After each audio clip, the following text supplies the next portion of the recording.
အစီချတဲ့အခါမှာအရွက်များများစားလို့ကျွန်တော်ခဏပြောတယ်။ဘာဖြစ်လို့လဲဆိုတော့အရွက်ထဲမှာ vitamins တွေအများကြီးပါတယ် fiber တွေအများကြီးပါတယ်။အရွက်ရဲ့ calorie ကအရင်နည်းတယ်ပမာဏလည်းများတဲ့အတွက်ကြောင့်မလို့ဒီအစာအိမ်ထဲမှာသူကနေရာအများကြီးယူလိုက်တဲ့အခါမှာကျွန်တော်တို့တခြားဟာစားဝင်ဖို့တခြား snacks တွေ calorie များတဲ့အရာတွေစားဝင်ဖို့က chance ကနည်းသွားတယ်။ဒါကြောင့်မလို့ကျွန်တော်ကအရွက်များများစားလို့ပြောတယ်။ဒီတခွားသီးက calorie အရင်နည်းတယ်လို့သိထားကြတယ်။တခွားသီး100 gram မှာ calorie က15 calorie ပဲရှိတယ်။အဲ့တော့ဒီမှာတလောက်ရှည်တဲ့တခွားသီးကိုနှလုံးလုံးစားလိုက်မှပဲခန္ဓာကိုယ်ထဲမှာ85 calorie ဆိုတာဝင်သွားတာချောကလက်တလုံးစားလိုက်တဲ့ calorie ပမာဏနဲ့သွားညီတယ်ဒီထိုးမုံတသေးလေးတဒုံစားလိုက်တဲ့ calorie ပမာဏနဲ့သွားညီမျှတယ်တခွားသီးထက် calorie နည်းတဲ့အရာရှိသေးတယ်အဲ့ဒါပါလဲသိလား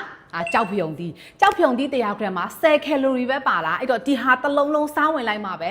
130 calorie ပဲရှိမှာနောက်တစ်ခုကမုံလာဥအဖြူ100 gram မှာ73 calorie ပဲရှိတယ်ဒီဟာတလုံးလုံးစားဝင်မှာ41 calorie ပဲဝင်မှာနောက်တစ်ခုကအော်စွန်း100 gram မှာ14 calorie ပဲရှိတယ်ဒီနှစ်ခုလုံးလုံးသူအခွန်ခွာမဲ့စားလို့ရတဲ့အပိုင်းဒီနှစ်ခုလုံးလုံးစားလိုက်မှပဲ28 calorie ပဲရှိမှာအော်စွန်းတုပ်စားလို့လည်းရတယ်အော်စွန်းကြော်စားလို့ရတယ်အစင်ပြေတယ်လို့လောက်စားလို့ရတယ်ဆက်လက်ရွက်လည်း calorie အရင်နည်းတယ်100 gram မှာ18 calorie ပဲရှိတယ်တခွားသီးနဲ့တိတ်မကွာဘူးတလောက်ပန်းစီးပမာဏရှိတဲ့ဒီဆက်လက်ရွက်တွေအကုန်လုံးစားလိုက်မှ34 calorie ပဲရှိမှာအခုပြတဲ့အရွက်တွေကမှ calorie နည်းတာမဟုတ်ဘူးဈေးမှာဝယ်လို့ရတဲ့အရွက်တွေအားလုံးဒီ calorie မများဘူး calorie အရင်နည်းတယ်100 calorie ပြည့်မီအောင်အရွက်တွေစားဖို့ဆိုတာတော်တော်လေးကိုခဲရင်းနဲ့အများကြီးစားယူရမှာဒါကြောင့်မလို့အစီချတဲ့အခါမှာ vitamin ရဖို့အရေးအရွက်များများစားပါလို့ပြောတာ